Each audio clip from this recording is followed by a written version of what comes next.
Hello and welcome to What the F*** Just Happened Today, your essential guide to the daily shock and awe in national politics. I'm Joe Amditis. Let's get to it. It's Tuesday, October 24th, 2023. Welcome to day 1008. The Biden administration is reportedly worried that Israel lacks achievable military objectives ahead of its anticipated ground offensive into Gaza, but will refrain from dictating terms to Israel. Biden recently sent a Marine three-star general and several military officers to advise the Israeli military, and the U.S. has also reportedly called on Israel to delay its ground invasion for hostage negotiations and to address the worsening humanitarian crisis inside Gaza. Gaza's 2.3 million people are running out of food, water, and medicine since Israel sealed off and blockaded the territory following the attack by Hamas against Israel on October 7th. At least 2,000 children are among the more than 5,700 people who have been killed in Gaza by Israeli airstrikes, which have escalated over the past 2 days. At least 6 hospitals in Gaza have been forced to close due to a lack of fuel, in addition to the others that have closed because of damage from attacks. A doctor at the Al-Shifa hospital in Gaza City, the largest hospital in Gaza, said that without electricity, the hospital will just be a mass grave, and there's nothing to do for these wounded. The Palestinian Health Ministry declared the healthcare system a complete collapse, and UN Secretary General Antonio Guterres called for a humanitarian ceasefire, saying the appalling attacks by Hamas, which left 1,400 people dead, don't justify the collective punishment of civilians in Gaza. In response, Israeli officials called on Guterres to resign and said that they'll reassess their relations with the United Nations. The Biden administration, meanwhile, is preparing for the possibility that more than 600,000 Americans living in Israel and Lebanon will now require evacuation if the war escalates. Back in the United States, Tom Emmer dropped out of the Speaker's race 4 hours after House Republicans selected him as their new nominee after it became clear that he couldn't secure the 217 votes needed to win the gavel. Republicans had nominated Emmer after 5 rounds of voting behind closed doors.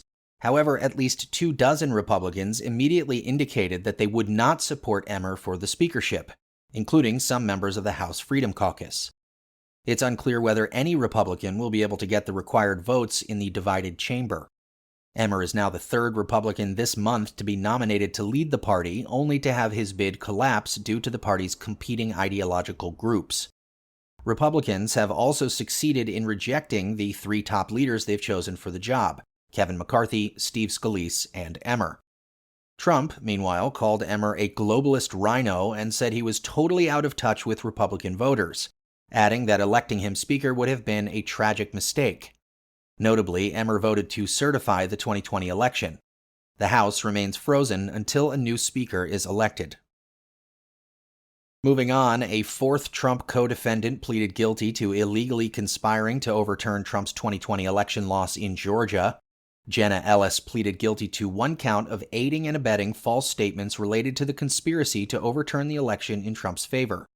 Ellis will cooperate with Fulton County prosecutors and will serve 5 years of probation, pay $5,000 in restitution, and perform 100 hours of community service. She also agreed to write a letter of apology to the state of Georgia. Ellis is the 3rd Trump campaign lawyer to accept a plea deal in the criminal racketeering case.